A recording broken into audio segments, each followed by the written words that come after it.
सिद्धेभ्यः ओम नमः सिद्धेभ्यः ओम नमः सिद्धेभ्यः। अहिंसा परमो धर्म की। आचार्य गुरुवर श्री कुंद कुंद भगवान की। आचार्य गुरुवर श्री ज्ञान सागर मुनि महाराज की जय। जय परम पूज्य संत शिरोमणि आचार्य भगवान विद्यासागर जी महामुनि राज जी की, समस्त आचार्य संघ की।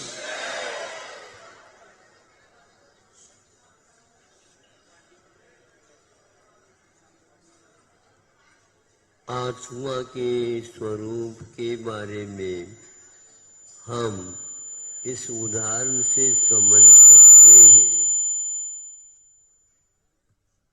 आत्मा का क्या रूप है?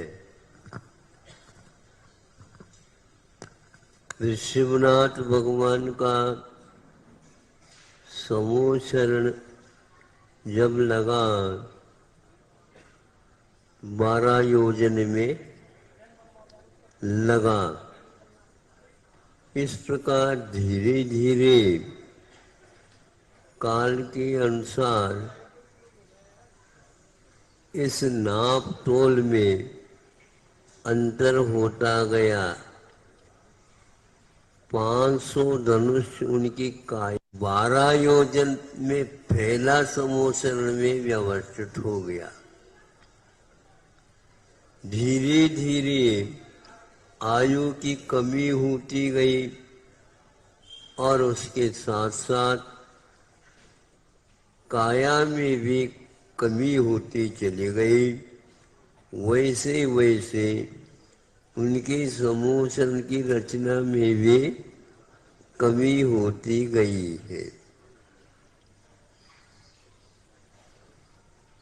अंत में महावीर भगवान का क्रम आता है तो उनके लिए एक योजन, केवल एक योजन रह गया, क्योंकि 7 हाथ का उनका शरीर रह गया था। कहाँ 500 धनुष और कहाँ 7 हाथ का शरीर। उसी के अनुरूप उनकी समोचरण की रचना हुई।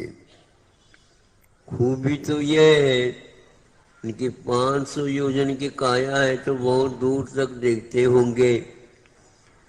अब इनके लिए 4-7 हाथ है तो ये कितने दिखते होंगे?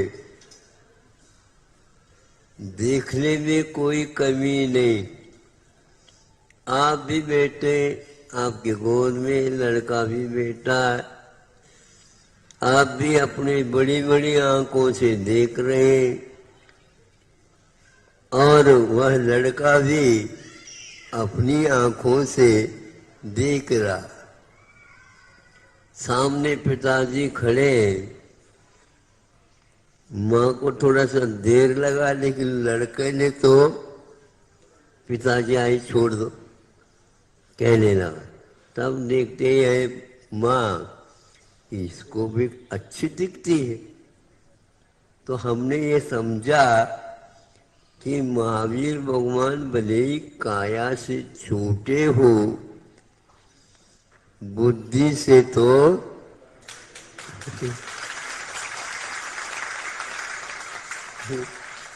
बुद्धि से तो वृषभनाथ के भगवान के बराबर ही है।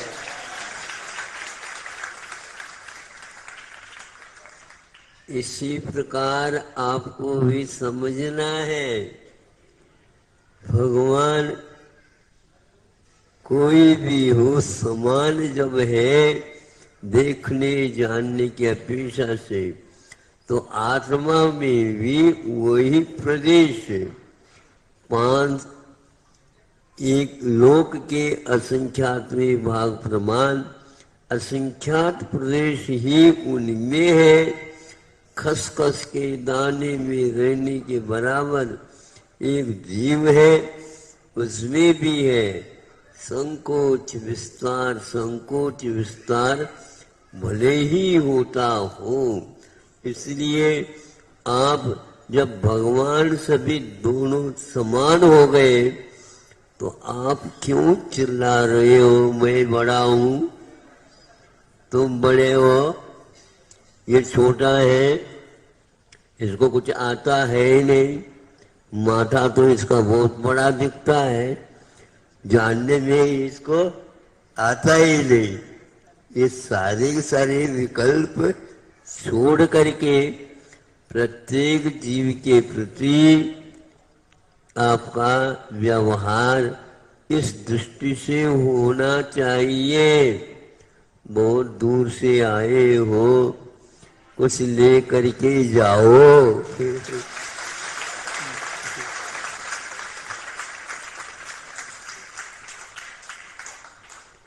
ये कर्मों का खेल है, इसलिए शरीर छोटा बड़ा, काला गोरा, हल्का फुल्का बहुत सारे हो जाते हैं।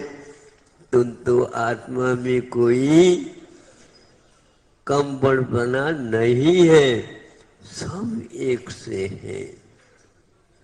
ऐसे चिंतन करने से शरीर के प्रति अभिमान, बुद्धि के प्रति अभिमान और अपने कांति के प्रति अभिमान समाप्त होता जाता है। एक शरीर के बाद दूसरा शरीर मिलता है, उस शरीर में ढल करके वह व्यक्ति उसी का दास हो जाता है। इसलिए कषाय कम करना और कषाय को पूर्णतः छोड़ देना ये क्रम तभी संभव है जब हम इस विषय को अच्छे ढंग से समझ करके उसको अपने जीवन में उतारते हैं। तो कुछ बहुत कुछ पुण्य दे करके आए हो, लेकिन इसका कोई भरोसा नहीं। इस प्रकार के विश्वास के साथ यदि पुण्य बनता है, आपको मुक्ति जब तक नहीं मिलेगी तब तक वह बढ़ता ही जाएगा। ऐसा उपाय करो, बार बार आना और जाना, सुख और दुख पाना, ये सब कुछ छूट जाए। इस धर्म को आप लोगों ने अंगीकार किया है, तभी भगवान का हमेशा हमेशा अभय रूप व्यवहार होता। उनकी वजह से किसी को कोई भी कष्ट नहीं पहुंचता, किंतु हम लोगों के विचार से, वचनों से, कायिक चेष्टा से बहुतों को दुख पहुंच जाता है। प्रभु से प्रार्थना करो, भगवान आप जैसे भी हमारी चर्या